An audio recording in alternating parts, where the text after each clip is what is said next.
Objet SCP-5523. Classe Sûre Terminal. Procédure de confinement spéciale. En raison de la niche écologique que SCP-5523 favorise, le retrait des spécimens de SCP-5523-1 des zones boisées est interdit. Les régions contenant des populations importantes de SCP-5523-1 ont été fermées au public en mettant en place des barrières de sécurité à bas niveau autour du périmètre des zones affectées par SCP-5523. Mise à jour du confinement. Suite à l'incident impliquant Sid Rothenberg, suite à son contact avec SCP-5523, Rothenberg est maintenant référé en tant que SCP-5523-2, les gouvernements affiliés à la Fondation ont décrété une interdiction illimitée de la chasse et de la consommation d'espèces de cervidae. Rothenberg a été placé sous la garde de la Fondation et reçoit des soins intensifs.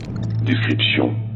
SCP-5523 est un ensemble de changements environnementaux de classe terminale, se réfère à l'origine à une entité ou une anomalie qui incorpore des êtres humains après la mort. Suite à la découverte de SCP-5523, il a été déterminé que les spécimens d'animaux peuvent être incorporés dans des anomalies de classe terminale, consistant en des modifications comportementales et des mutations biologiques affectant la famille des cervidés, un groupe biologique composé de cerfs. Les événements de SCP-5523 ont été observés se produire après une période de dommages environnementaux graves, tels que des feux de forêt ou des périodes de sécheresse. SCP-5523 n'affecte pas tous les spécimens individuels de cervidés dans une zone donnée. Les populations âgées ou les individus spécifiques souffrant de maladies sont plus susceptibles de développer SCP-5523 que des populations jeunes et en bonne santé. SCP-5523 consiste en l'ingestion de B. Vaccinium vitis idaea, variété connue sous le nom d'Ariel rouge, perdrix ou canneberge de montagne. Le Vaccinium vitis idaea n'est généralement pas mangé par les spécimens de cervidés, dû au fait que les baies contiennent des substances toxiques. Les individus affectés par SCP-5523, désignés comme instance de SCP-5523-1, ingèrent de grandes quantités de Vaccinium vitis idaea, processus durant lequel les matières toxiques s'accumulent dans la circulation sanguine de l'individu. Après une période d'approximativement 42 heures,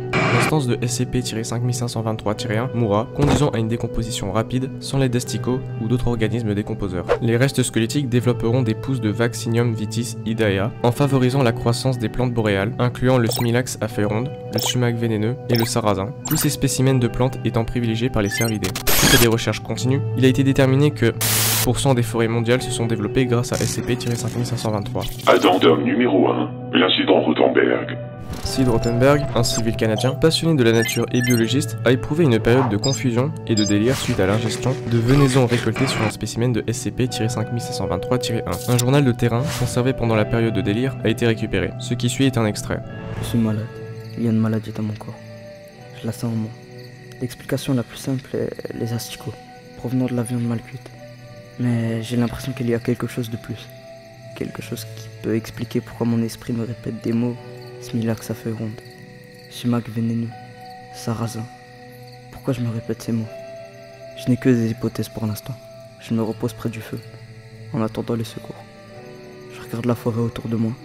J'entends le brame des élans, le croissement des corbeaux, le hurlement des loups. Quelque chose est clair pour moi.